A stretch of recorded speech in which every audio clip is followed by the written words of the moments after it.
Para mitra sadaya nu sami-sami ngabandungan dongeng, mangga dongeng nu judulna Cipanon Indung karangan Kileksa bagian ke-70 urang hanca para mitra mangga ngaturkeun nuhun.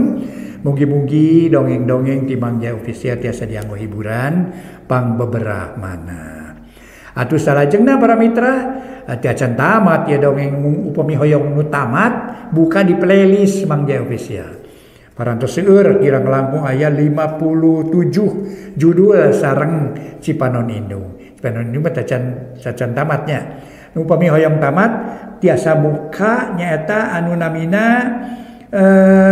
Marakayangan para mitra sareng ieu tarung parebut gelung ya.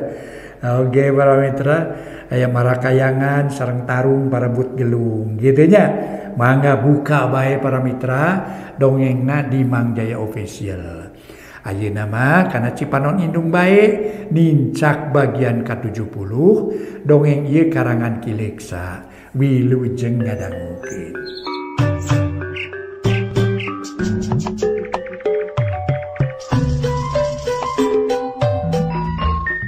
Para mitra kaum dangu wilujeng tepang dangu deui sareng acara matuh dongeng enteng. Mangjaya saparakanca bade neraskeun hanca dongeng nu katunda carios nyambung judulna nyaeta Cipanon Indung karya Kileksa. Ayeuna nincak bagian ke-70 para wargi sadaya. Mangga urang teraskeun deui namung sateacana kumaha daramang sadayana hatur nuhun. Upami para wargi aya dina kaayaan sehat salalamina para wargi. Alhamdulillah Mangjaya ge aya hibar pangduati para wargi tiasa mancen tugas di ayeuna. Atuh mudah-mudahan urang salamina kenging kasehatan, dipaparin kasehatan para wargi sadaya. Kumargi urang nada kanu maha kawasa, menta dipaparin sehat para wargi sadaya sangat. Atuh da sehat no para wargi sehat lahir sehat batin mah atuh harta nu pangageng-ageng na para wargi. Hihi mangga emutkeun. Naon deui nu diudag-udagan. Kasehatan para mitra saige sehat mah urang bisa ngudag naon bae oge. Cek paribasa lumpat tarik ya bisa ikir sehat begitu. Cara geripu berger-gering talumpat atau berarti talumpat leumpang ge di payang batur. Mangga para mitra urang teraskeun hanca dongeng nu judulna Cipanon Indung karya Kileksa. Kocapkeun para wargi sadaya angin leutik ngahiliwir. Manuk recet di sarada di jalan kadenge sora kendaraan rupa-rupa. Sakapeung sok kadenge sora klakson sajongjongan mah Rojali jeung Yati ngaharuleng jiga nu silih baeudan. Masing-masing mikir dina hatena, mikir anu teu puguh sabab masalahna tacan jelas. Yat, terus hampir saminggu nitenan kaayaan Yati teh kacida pisan robahna asa benten ti sasari. Kunaon Yat? Ceuk Rojali ngamimitian nyarita panoneuteub ka Yati nu ngeluk tungkul. Teh kunaon abdi mah sehat. Nuhun upami sehat mananging katingalna benten pisan sareng sarasari teh. Upami Yati leres-leres ngangken sobat mah satu carioskeun naon nu janten emutan. Na disesilan ku Teh Eni atanapi kumaha. Apan tara ngarempak aturan ayeuna mah tara ngajajabkeun Yati dugi ka bumi ukur dugi ka palebah warung. Rojali nu dipikiran ku Yati mah lain urusan Teh Eni. Naon atuh? Rojali teu sabar. Kieu nya sakumaha tos kauning aku Rojali. Yen kula wargi Yati teh tos teu indung teu bapa kasebatna anak yatim. Anak yatim piatu. Memang bapa teh can tiasa disebat maot da teu aya wartos ngeunaan hal eta. Nanging kumargi kalakuan tos kacida teuing. Taun-taun teu aya sumping sarta aya wartosna pisan. Hal ieu teh ku Teh Eni dianggap tos pupus we. Dari aya mah teu kedah kitu. Yati ngarandeg heula nyaritana masalah nu dicaritakeun asa jauh teuing tina masalah pokok. Teraskeun kumaha pangna matak janten emutan? Kieu nya. Tahun-tahun Yati sareng teteh teh ngalaman hirup sangsara. Teu aya sepuh nu ngaping sadidinten. Bujeng-bujeng tina perkawis nasehat atanapi didikan. Urusan pangabutuh sadidinten ge seuseut. Eta sadaya akibat katalengesan hiji bapa nu ninggalkeun tanggal waler. Tapi dina kaayaan anu sakieu weritna, ngadak-ngadak nu janten bapa teh sumping. Tapi kaayaan pun bapa kacida matak ngajenghokna, jauh tina taksiran. Ceuk Yati bari pepeta. Panon batin nempo beungeut sugana nu geus jadi jalma miskin. rupa geus teu gagah deui, teu bersih jeung ganang jiga bareto, tapi Rudin jeung Caludih matak izin. Oh, janten tuang rama teh sumping. Nuhun. Ira sumping nayat. Ki gerenya lalakonna teh. Barabat Yati nyaritakeun kajadian nu geus kaalaman. Dibejatkeun rutkeun kaayaan anu sanyana. Oh, jadi kitu naon anu janten emutan Yati apantos jelas tuang rama jumeneng kene. Tapi naha make janten masalah deui. Cek Rojali heranin can ngarti kana maksudna Yati. Nu janten masalah teh Yati ngaraos bingung. Nah teh leres pun bapa tanapi sanes. Sareng nede kedah kumaha sikap Yati ayeuna. Nah kedah nampi kana ieu kanyataan tanapi kumaha. Pamihoyong hampang mayat kedah jujur we. Kumaha kaayaan manah Yati nu sanyana, nah masih kene ngaharepkeun datangna tuang rama tanapi henteu. Kan tenan margi upami aya pun bapa matangtos bakal regreg. Moal kaweur sapertos ayeuna. Sarta moal diteken we ku Teh Eni cara budak leutik. Yati parantos bosen hirup diatur sagala rupina ku Teh Eni. Jawab Yati jujur. Maneh mah menang kacidanineungna kanu jadi bapa. Nuhun atuh ari kitu mayat. Upami parantos kagungan maksad gitu naon lepatna upami tuang rama diangken sana ka bumi. Abot teu tiasa kitu wae. Yati nolak kana kasumpingan tuang rama. Teu ridho ngangken bapa ka hiji jalmi nu Caludih saperos kitu atapi kumaha. Yati teu ngajawab. Manehna kalah ka ngahuleng letah asa ngonci. Bibir asa rapet heserek mere jawaban ka Rojali. Sabab kahayang jeung kanyataan estu patukang tonggong papalimpang. Harapan teu kacumponan ku kanyataan. Yati sok nyawang ngeunaan bapana masih kene gagah jeung ginding. Datang kana sedan cara bareto duit loba mata kreueus. Tapi nu janda bet sabalikna Rudin taya araheun. Tapi rek ngedalkeun kitu ka Rojali teu wasa da geus nyaho kana adatna Rojali. Yat, upami hoyong teleh rengse kedah blak-blakan, supados gampil ngemutanana, cobi waler deui Yat. Ari Yati ngaraos yakin eta teh tuang rama. Yakin margi aya saksina nya Tamang Karto teh. Nuhun atuh. Nanging naon margina teu kersa nampi, nah isin pedah tuang rama janten miskin atanapi aya pertimbangan sanes. Terus terang Yati mangaraos haneueul. Margi pun bapa nu disangki gagah sareng kandang teh. Nyatana bet kitu. Disangki turun tina sedan buktosna bet kunang itu. Sedih abdi teh sedih pisan. Yati teu kuat nahan cipanon. Berbei biji ngalemereh mapai pipi. Upami kitu mah Yati teh lepat. Sabab teu ngahargaan kasepuh anu sakedahna dihormat di dama-dama ku urang. Ulah ningali kaayaan lahirna. Da eta mah sakadar papaes dunya. Kasepuh mah hade goreng ge burung palung oge tetep kedah ngahormat. Ceuk paripaos teh manajan ciga catang kaduruk oge tetep we kedah sumujud. Eta teh sepuh urang. Tapi kade ulah lepat sumujud lain hartina sujud, da sujud mah angin ka Allah. Sumujud ka sepuh nganung hartos, yen urang kedah satia satuhu bari jeung hormat. Da ayeuna kumaha sikep Yati? Nah bade milih anu ginding sareng beunghar bari jeung bapa batur? Atanapi bade milih nu miskin jeung asli kolot pribadi. Mangga we emutan sing lantip ulah kaburu ku nafsu. Ceuk Rojali mepelingan ka Yati. Sangkan ulah kamalinaan. Ulah salah tincak. Yati ngahuleng manehna ngalenyepan omongan Rojali. Rojali tangtu we Yati mah bade milih nu asli. Tapi hoyong nu saluyu sareng harepan, hoyong akura sareng nu dicita-citakeun. Payunan manu parantos janten kanyataan. Sabab cita-cita nu teu kapingpin ku pamilih matak cilaka. Sami sareng alam lamunan nu taya hartosna. Canak mah kanyataan we. Hade goreng we parantos puguh dumukna. Kanggo naon nyawang rama nu gagah jeung ginding lamun teu buktos? Kanggo naon manang harta upami eta jalmi sanes bapa urang pribadi? Mending milih nu asli najan miskin sareng Rudin oge jelas kolot sorangan. Nu puguh kokot soranana. Ulah kitu Yat eta teh lepat. Hade goreng kolot sorangan. Getih nu ngocor ti rama teh nya teh ragragna ka Yati. Ka putra-putrana eta teh getih Yati sorangan.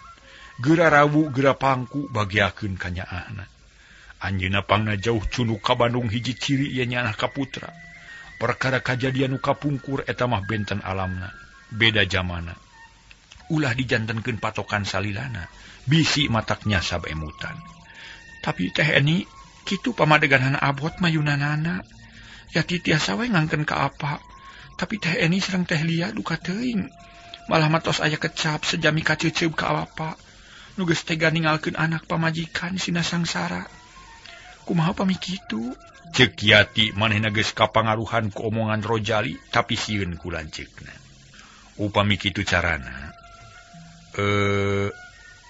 bios ke bade nepungan teh Eni. Ulah nepangan matak sedih sareng nyeri hate. Piraku teh emut nalika nu kajantenan kapengker. Yati hariwangeun bisi Rojali dicarekan. Aina benten sareng kapungkur. Piraku bade tetep kitu. Apan paros hampir 3 tahun kenal sareng Yati. Nah bade kieu wae kitu. Rojali nekad hayang nepungan Eni. Tapi tacan waktosna pikeun nepangan teh Eni. Yati mah hariwang. Ulah hariwang. Biors. Bisa ngajaga diri. Rojali bisa nyarita. Upami kitu nah atuh teu kapungkur nepangan teh Eni. Naon margina bet sapertos nu sieun. Cek Yati satengah ngaheureuyan. Hatena jadi regreg. Sabab asa boga panyalindungan. Ya, abdi sanes sieun ku teh Eni, tapi ngahargaan kana tugas. Salaku orang tua Yati, atuh saja biti kitu kapungkur mah teu aya masalah nu saperos kieu. Janten teu aya pi carioseun. Dengan maksud Rojali teh bade ngabandankeun naon sareng teh Eni teh? Aya 2 maksud, kahiji kedah kenging izin ti teh Eni. Urang kedah bebas silih jajabkeun upami mulih sakola. Hartosna mah ulah disengker teuing ku aturan teh Eni. Kadua urang ngabadamikeun masalah tuang rama susuganan tiasa direngsekeun tah kitu. Nu kahiji memang kahartos Yati ge satuju pisan. Tapi na kadua mah keweh heula lah. Eta mah sanes urusan Rojali, ceuk Yati teu ngidinan. Sabab sanyana mah ngeunaan bapana teh kakarak kanyahoan ku manehna wungkul. Eni jeung Lia teu dibejaan sarta can meunang beja tinu sejen.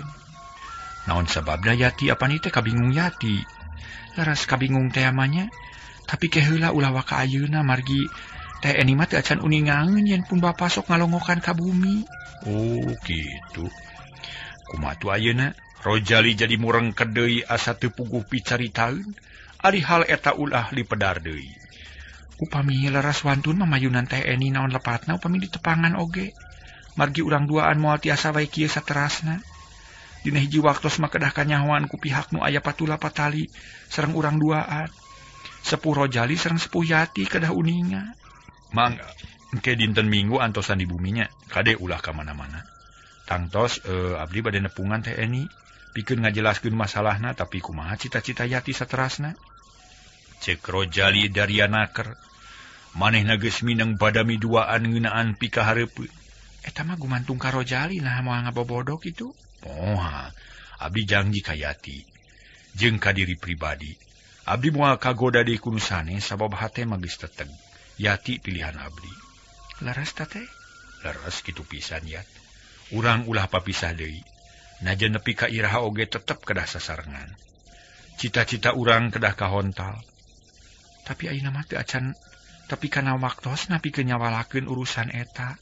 Tugas diajar milari ilmu sakola sing jujur. Ceuk Yati ngelingan ka Rojali sangkan ulah poho kana tugas pokok. Memang leres kitu pisan. Ayeuna mah teu acan dugi kana mangsana pikeun badami urusan eta. Tapi urang kedah gaduh rencana. Kedah aya cita-cita ari sabab naon-naon nu digarap ayeuna pibekeleun ka hareupan kitu sanes Yat. Muhun kitu kumaha tu ayeuna? Muhun, ayeuna mah kitu we. Yati teu kenging ngalamun teuing, teu kenging ngemutan nu lain-lain. Urusan tuang rama abdi moal cicingeun tangtos baris ngabantu ngabeberes. Sarta sanggem ngahadep ka teh Eni. Saterasna poe Minggu abdi bade ka bumi, ulah ka mana-mana nya. Mangga diantos. Yah, urang mulih siang teuing. Mangga. Jung duanana narangtung, celak Rojali kana motor gerung mesin dihirupan. Sanggeus tarap ti dius balik ngajugjug ka imah Yati. Tekung silila geus tepi ka pakarangan, motor dibawa ka jero. Sabab Rojali teu sieuneun ayeuna mah malah mangaharepkeun sangkan tepung jeung Eni. Tapi Eni can datang ti kantor nu aya teh Iwati Karto. Sanggeus hae Yati turun Rojali amitan dius ningalkeun imah Yati. Bari mawa pikiran lantaran kudu ngabantu ka Yati pikeun ngarengsekeun urusan jeung nu jadi bapana.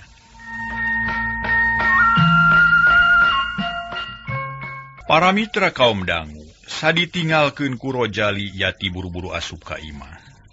Tas nu dieusi buku setengah dialungkeun kana meja, koloyong ka dapur nepungan karta. Lantaran asa aya nu ngaganjel dina hate, panasaran hayang nanyakeun ngeunaan nu jadi bapana. Mang Karto? Ieu Neng, padi aya pikeun naon Neng? Karton rojo ti pawon. Ka dieu Mang, abi aya taroskeun dupi aki-aki nu di warung teh. Di mana matuhna? Sok ka warung keneh atana pitara? Ujug-ujug kitu nanyakeun teh bari jeung luak liuk bisi lanceukna kaburu datang. Untuk terang Neng. Mangke tos lami milarian nanging untuk kapendak. Mali mah ka warung ke teraya sumping ayeuna mah. Da padi naon Neng? Mang meuni raruwas mang teh. Ceuk Karto bari coloko. Terus teangan sing kapanggihnya. Mun geus kapanggih, abi beja jajapkeun ka tempatna nya. Tak sakitu emang kade ulah geru ka tetehnya. Leos Yati teh para mitra ka jero imah. Teh nunggu jawaban Karta. Ari Karta nyeh seuri hatena ngarasa ngemplong sabab yakin Yati geus sadar. Tunda kaayaan di Bandung ayeuna urang malikan lalakon nu geus lila katunda. Harita kaayaan kacida para mitra sadaya matak betahna. Sabei belangit lenglang taya aling-aling, panon poe moncorong beng rasnaker. Mimin jeung Yanto geus araya di kota Bogor caricing di hiji imah nu bogana awewe geus kolot anu ngaku ngaranja, nganu ngaku baraya Yanto. Geus saminggu cicingna di dinya Mimin jeung Yanto dipupujuhkeun naker. Meni diogo kawas ka anak nungan hiji-hijina di nengnek para mitra lir ibarat nangeui endog beubeuremna. Puguh Mimin ngarasa betah lantaran hate jadi tentrem teu aya pikiraneun. Yanto jeung Mimin salila di dinya teu beda jeung nu geus laki rabi sabab bebeja kanu boga imah mamaranehna teh geus kawin. Dina hiji mangsa Yanto jeung Mimin ngarobro di tepas hareup ciga nu salsenaker. Teu aya kasusah atawa kabingung padahal mah duana ge ngarasa lewang. Bisi sawaktu-waktu aya polisi nu newak maranehanana.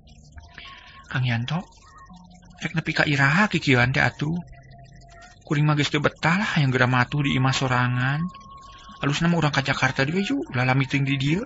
Ceuk Mimin mimiti nyarita. Wayana sing sabar Min lantaran urang ka Jakarta bakal namahan ka riweuh. Bisi katewak manten ku polisi. Akang ngarasa yakin sugana nu disiksa ku akang moal paeh. Manehna tangtu lapor kan wajib sangkan urang ditangkep. Taku lantaran kitu pikeun sawatara waktu mah sing betah we di dieu. Sabab di dieu mah aman lah, jawab Yanto. Manehna teu boleh ngabeberah ka Mimin sangkan hatena teger. Tapi Kang, kudu tepi ka iraha, kuring mah geus hayang teteg lah. Hayang geura nikah nu sah, saterasna urang kalemur ngana aman. Urusan kawin teh tiasa gagabah.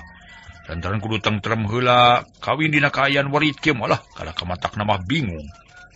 Kumaha keur senang-senang ditewak polisi pan wibirang. Tapi Mimin teu kebat nyaritana. Lantaran kaburu aya nu datang milu ngariung nyatana nu boga imah. Awewe kolot geus wisan katelahna ibu sawiyah. Geus teu boga salaki sarta teu boga anak. Geuning ibu mah ngacalik Bu, Yanto sopanaker. Punten ibu teh ngaganggu ka aden sareng ka enen. Kapaksa ibu teh kerah nyiri ngariung margi aya peryogi nu kalintang pentingna. Kawit nama isin bade sumangem teh bilih matak jaheut kana mana. Nanging kumargi keperyogi pisan kapaksa we ngabandi wantun aneh. Aya naon Bu? Menira ruas deui. Mun Bu abdi ge menira ruas upami aya peryogi mah mangga we tuh saurkeun. Ulah ngaraos kagok atan nepi asa-asa. Mimin ngiru nyarita. Kieu salas namanya kumargi ibu teh teu gaduh usaha anu tetep. Teu gaduh pacabakan nu ngabaku atuh kangona da teh estuning ngandelkeun usaha nu sifatna koreh-koreco. Usaha jiga hayam ayeuna ngoreh ayeuna macok. Tara gaduh kanggo enjing malih mah ayeuna ge geus teu gaduh naon-naon ibu teh teu aya beas-beas acan. Yanto jeung Mimin silih reret. Kakara ayeuna nu boga imah nyarita kitu Yanto ka Katara rada sepa. Panon melong kamimin anu sarua bingung sabab manehna geus teu boga duit kari kongkorong hiji jeung ali 5 gram. Nu sejen geus beak dijualan nungtutan. Min, akang geus teu gaduhartos lu kumaha atuh nya? Hawatos lah ka ibu nu ngawulaan ka urang. Tos teu gagungan kamu bekel. Ceuk Yanto ngomong lalaunan jiga nu loba kahariwang. Sami abdi teu gaduhartos Kang. Nanging kang nutup ka peryogian mah ical ieu. Mimin ngalaan Ali. Sok dibikeun ka Yanto leungeun mikeun hate mah nyarek. Jajantung ratug teu satuju tapi teu bisa magar kumaha. Daerah kun boga imah Ali ditampanan ku Yanto ret ka Ibu Sawiyah pok nyarita deui. Bu, abdi mah teu gaduhartos ical we ieu lah. Mangaden hatur nuhun. Bu Sawiyah marah main. Ngomong kitu meuni teu riuk-riuk estuning tenang naker. Kalayan teu loba carita Bu Sawiyah ngaleos deui tuluy kaluar ti imah. Ngajugjug ka toko emas rek ngajual Ali nu Mimin. Sajongjongan Mimin ngahuleng asa teu percaya kana eta kajadian. Mimin ngarasa heran lantaran dulur Yanto bet kitu sifat. Yanto harita nyarita para mitra. Min hapunten lah pun bibi margi anjeunna segala walurat udah. Yanto surti kana kaayaan Mimin manehna ngalalemu hate Mimin. Kang Yanto, kumaha mun teras-terasan kieu? Moal min dina hiji mangsa mah urang kedah ini ti ieu imah. Da kang ge lain isin ku bibi teh moal rek ngaririweuh kana boga imah. Ayeuna mah wayahna we heula nya ngadaguan aman. Usaha tukang kana naon we asal bisa dahar. Piraku bade ngandelkeun pribumi wae. Ku diampihan ge urang teh geus untung. Sabab bisa cicing bari aman teu kapendak ku polisi. Jeung usaha Kang. Kana naon usaha teh tumin da palaur bisi tepung jeung polisi. Yanto tetep ngarasa hariwang lantaran rumah saboga dosa loba ka hariwang. Pan ese dan Kang mangfaatkeun sangkan bisa menang hasil. Kumaha cara nama narek nyangan muatan borongan? Narek ditaksikeun atanapi kumaha we sangkan tiasa aya kalah hasilna. Mimin mere ilham. Sangkan Yanto daek usaha atuh puguh Yanto atoheun pisan. Lantaran asa dibere jalan nu hade ku Mimin, puguh akang teh geus mikir kadinya. An loba keneh pertimbangan kahiji bisi Mimin teu ngidinan, sabab sedan enyar keneh. Can seueuh make atuh kaduana akang teh paur keneh bisi katewa ku polisi. Tapi ari kapaksa butuh ku duit malah rek maksakeun we, usaha. Sakumaha ceuk Mimin bieu. Ieu sedan rek ditaksikeun tapi moal beurang, da moal aman peuting we. Tah bener kitu kuring mah satuju Kang. Perak we usahakeun sangkan aya hasilna, tapi kada sing waspada sing apiknya sang taliti. Ceuk Mimin marah mai deui, aya harepan nu rada caang. Tapi akang ayeuna aya perlu ye sugan aman rek ka terminal heula. Nitenan kaayaan di ditu ngarangke babari. Kumaha di widian upami bade namut heula mobil sakedap. Ceuk Yanto dari anak keur teu aya nu matak curiga. Kabeh oge bisa dianel. Mangga we tapi ulah lamikeun we abdi mah ngantosan di dieu. Nuhun atuh. Kada sing atos-atosnya ulah teu bising upami amangan teh. Bilih kapendak kudu wajib mun aya naon-naon kunci ti lebetnya. Mangga teh kuncina mun kunci mobilna Kang sareng teh STNK-na. Yanto nampanan kunci kontak geus kitu leos indit muru garasi. Gerung mobil disada hate Mimin deg-degan. Gancang cengkat nyampeurkeun ka garasi jeung ngajanteng deukeut lawang. Bareng jeung kitu Yanto geus kaluar ti garasi leungeun kenca gugupai ka Mimin. Sing atos-atos Kang Yanto, ceuk Mimin hatena hariwang. Pangamin kade di buminya. Sedius sedan indit ninggalkeun imah. Mimin melongka nepi kalesna dina pengkolan, sanggeus teu katempo Mimin asup ka tepas. Gek diuk bari ngahuleng bet ngadak-ngadak asa keung kawas aya kila-kila goreng. Ai, kunaon hate aing jadi kieu? Palang siang Kang Yanto teh rek manggih kasulitan sabab beda pirasatna. Kumaha mun katewa ku polisi kudu kumaha ari aing? Mimin curiga sieun kapanggih ku polisi, ka Yanto beuki melang sabab pikiran goreng beuki macet. Hari nu dipika hariwangna para mitra harita geus nyemprung di jalan raya muruh hiji tempat nu rada anggang ti imah Ibu Sawiyah. Teu kungsi lila geus tepi reg sedan eureun jut Yanto turun. Barang geus aya di luar dipapageun ku hiji awewe kolot tayalian Ibu Sawiyah tayohna bae Yanto geus badami ti samemehna jeung nu boga imah boga niat jahat ka Mimin. Yanto teu loba omong manehna ukur ngareret bari imut. Sup ka hiji restoran dituturkeun ku Bu Sawiyah sanggeus aya di jero dariuk dina rek kursi bangun gumira naker. Kumaha hasil payu sabaraeun. Yanto ngaharewos hatena rada deg-degan ari Bu Sawiyah can waka ngajawab. Manehna rarat reret jiga nu salempang bisi aya nu manggihan. Beres aden ta ieu sakieu je. Bu Sawiyah nemongkeun duit lamaran bungkul. Hasil ngajual ali nu mimin teh. Langsung ngawagi non teh para mitra harita dibagi dua. Sok lah bagi dua yapkeun kuring setengahna.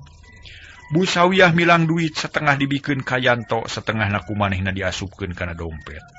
Paroman marah mai hate bunga sabab tujuan hasil kalayan juga gemakeun. Kumaha rencana aden salajengna ibu mah ngiringan we. Kieu Bu. Mimin boga keneh hartabana mangrupa kongkorong jeung sedan nu dibawa ku kuring ayeuna. Tapi kongkorong mah kuring teu pati kabita sabab moal sakumaha pangajina. Kuring leuwih katarik ku sedan. Nu hargana jutaan. Taina kieu ibu buru-buru geura mulih, pek we atur lah. Kumaha benerna we. Pokona mah si Mimin masrahkeun ka ibu, ari kuring mah rek ngajual mobil ka Jakarta sugan payu tereh-tereh. Mun hasil ibu baris dibere 1/5.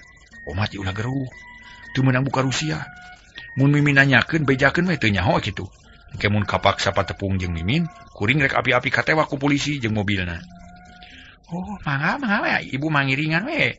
Sing percantan ka ibu da moal ngucang-ngacekan usahanis, pokona mah beres we. Tapi kumaha carana nah aden teh moal mulih dekat tempat ibu? Moal tereh-tereh, sangkan si Mimin ini heula. Paling nepungan ka ibu teh mun geus hasil ngajual mobil. Ngan waktuna teu bisa nangtukeun, Bu. Sabab gumantung kana hasil ngajual mobil. Ya kitu lah, Bu. Mangga aden ka hartos pisan. Permios atunya ibu bade wangsul. Bilih neng Mimin dedeupeun ongko. Mangga Bu. Wilujeng angkatnya kade sing atos-atosnya. Bu Sawiyah bali. Arianto pesen dahareun ka sedep manehna teu kungsi lila pelayan nyodorkeun pamentana. Celebok dahar meni rampus kawan tuti isuk can dahar. Yanto ngarasa teteg hatena sabab geus nyakuan duit anu rada gede ladang ali Mimin teh setengahna jeung manehna mawa sedan. Sanggeus seubeuh barang dahar Yanto asup deui kana sedan tius indit ngajugjug ka Jakarta. Ngajual mobil Mimin, Yanto geus nekad manehna rek meres ka Mimin sangkan manehna senang. Bari jeung lesot tina janji ti Mimin. Dan usahnya nama sakabeh janji jeung ucap-ucapan taya nu jujur estuning tipu-tipu malulu ngabobodo ka Mimin. Beres ieu mah ye. Dijual deui sia ka padaeng ku aing moal burung ditarima lantaran geus wawuh ka aing. 5 juta lah ngakuan aing ye. Sedan weuteuh taun ngora atuh. Ceuk Yanto hari bari jongjon ngajalankeun sedan. Make kaca panon hideung jaket kulit hideung katempo sareret mah moal aya nu wawuheun. Di harita Yanto teu kadenge deui bejana ku Mimin estuning pleng les matak melang jeung hariwang. Puguh we hal ieu teh ngajadikeun kabingung nu pohara pikeun Mimin sabab harta nu panggedena geus leupas tina leungina. 2 poe ti saprak ditinggalkeun ku Yanto Mimin gawena ngahuleng we di imah Bu Sawiyah. Geus taradae kaluar gawena ngaringkeb maneh di kamar sabab loba kasieun. Dahar jeung kaperluan sejen di kawulaan ku Bu Sawiyah nu geus tatahar rek ngusir Mimin. Nah kamana ri Kang Yanto? Katewa kudu wajib atawa cilaka? Aya-aya we pikiraneun teh mangkani geus eueuh mobil mah. Aing teh teu bisa jual-jualaneun. Kumaha dahar? Ceuk Mimin ngomong sorangan. Hatena ngarasa lewang sok sieun teu bisa hirup ka hareupna. Tuman sagala loba para mitra. Ngarasa sagala aya ari ayeuna kitu puguh we keueung. Trok-trok pantok kamar aya ngetrokan Mimin ngorejat hudang. Tapi teu buru-buru ngalaan tulak oge teu wakanemalan lantaran ngarasa paur. Bisi nu ngetrokan panto teh polisi. Beungeut Mimin pias jajantung ratug hate pating serblak asa paur. Harita para mitra Ibu Sawiyah tuluy ngetrokan panto. Neng Mimin, buka panto Neng, ye tuangeun parantos asak. Ceuk Bu Sawiyah ti luar plong hate Mimin ngemplong deui. Ari sabab salamet teu aya nu mataksieun kolotrak ngalaan patulak. Brai panto muka Mimin biji lebu ukusut beungeut sepa. Aya pikir sae naon, Bu? Anu nuju lalanjepan asa tunuh pisan. Tangga bade kuleman Neng nanging di tuang heula ye. Ulah lali kana tuang bilih janten panyawat. Sawios den Yanto mah ulah diemutan teuing anggur madoakeun sing salamet. Bu Sawiyah bisa pisan nyaritana. Padahal hatena mah geus gregeteun hayang ngusir. Mohon Bu abdi teh mutwe Kakang Yanto nah kumaha nasibna nya. Palang siang ditewa ku polisi atanapi menaka cilakaan. Kumari tos kieu abdi mah keung jeung lalawang. Cek Mimin bari lempang muru tempat dahar. Gek diuk setengah mebeutkeun maneh. Panon melong kana sangu tapi saeutik teu aya nafsu kana dahar. Sing percanten ye Den Yanto mah moal naon-naon. Rupina aya wagelan di jalan atanapi nuju milari pada melanu tetep. Supados teu sesah teuing kanggo tuang. Neng, sok atuh tuang heula ibu mangahaja masak ye bilih Neng lapar manten. Sok atuh urang sasarengan Bu abdi mah keung sorangan. Mangga Neng mangga, ayo urang sareng.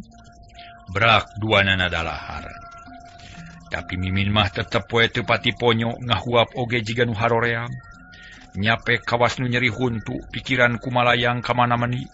Inget wae ka Yanto jeung mobilna, lila-lila timbul pikiran goreng, sok sieun mobilna dijual ku Yanto tuluy dibawa kabur.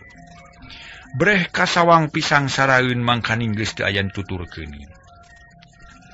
Ya Allah, kudu kumaha mun geus kieu.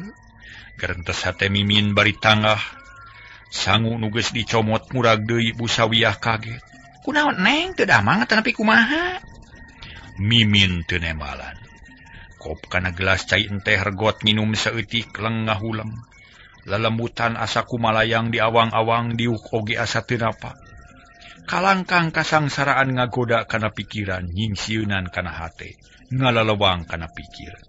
Bu, abdi mah inget wae Kakang Yanto tos 2 dinten teu aya mulai. Sarta teu aya wartosna.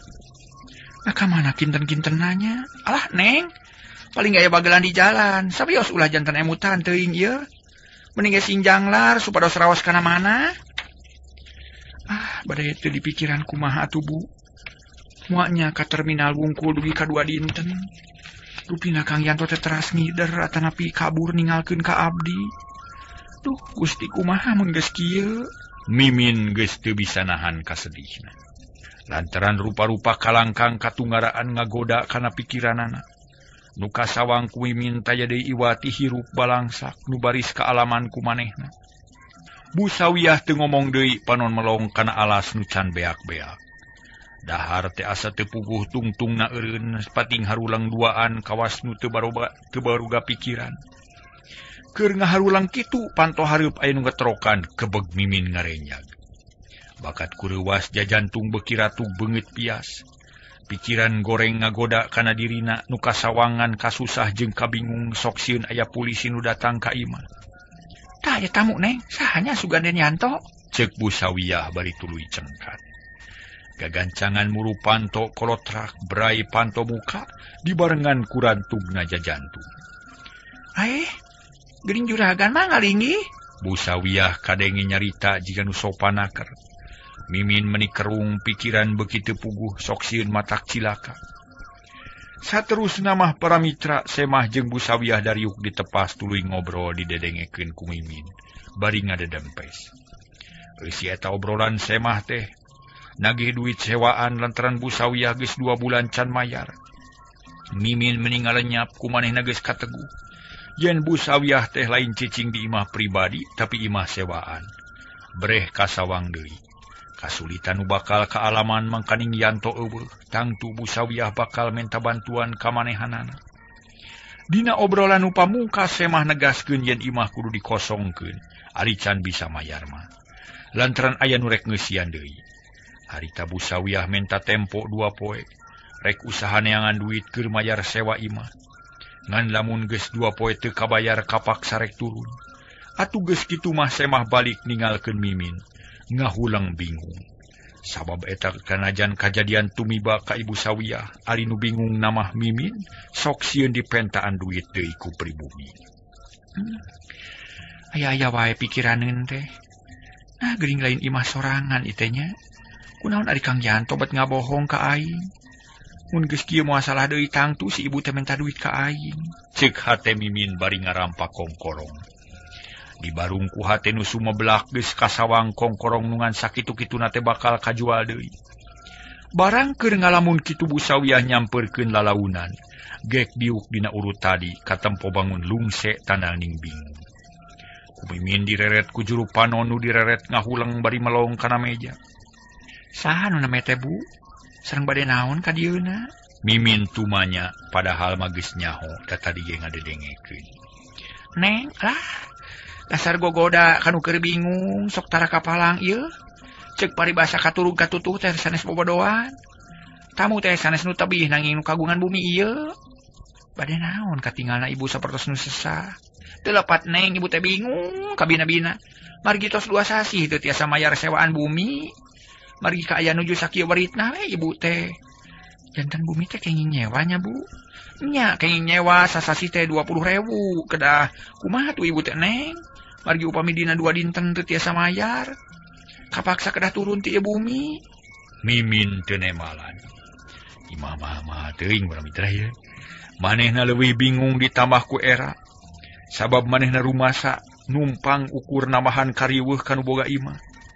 Arianto nu dituturkeunana kalah ka ngampleng taya datang. Tulungan atuh ibu neng lah. Kedah kumaha atuh da ibu teh teu gaduh artos. Hasil tina ngical ali nu neng ayeuna kantun sakedik deui kanggo tuang sadidinten ge moal cekap. Abi tos teu gaduh artos Bu, da teu tiasa nulungan. Jawab Mimin bari ngusap dada. Taksiran teu nyalahan Bu Sawiyah menta ka manehna sacara teu langsung. Upami tiasa mah atuh namu teh heula kang kalung neng. Upami tos teteg deui mah ku ibu bade digentosan. Bu Sawiyah wani naker. Manehna teu asa-asa nyarita kitu ka Mimin. Tapi Mimin ngarasa lebar sabab manehna geus teu boga naon-naon deui barang nu berharga. Ibu, kongkorong abdi mah sanes emas ieu mah imitasi. Upami emas mah kamargi tangtos we dipasikeun ka ibu. Moal masikeun ali da. Ali teuing punten we Bu, ieu mah das teu tiasa nulungan. Mimin bet ngadak-ngadak beunang akal pikeun nyalametkeun perhiasan nu kari sakitu-kituna.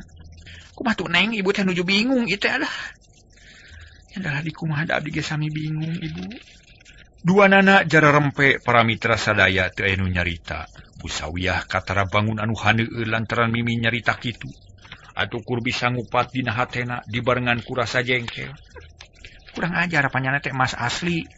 Mun kitu mah aing teh ngarep-ngarep kang kang heulang. Sabanu diintip-intip kur emas imitasi. Anas duit ladang ali diolok-olok da sugan terek-terek kagantian deui. Kudu leuwih gede. Tah kamana si Yanto atunya mending mah plengles ieu teh. Kitu nu kapikir ku Bu Sawiyah. Manehna asa katipu ku Yanto anu nyebutkeun yen Mimin loba keneh perhiasanana nu bisa ditipu jeung diolo sangkan kapimilik ku manehna mung hanyakal waktosna.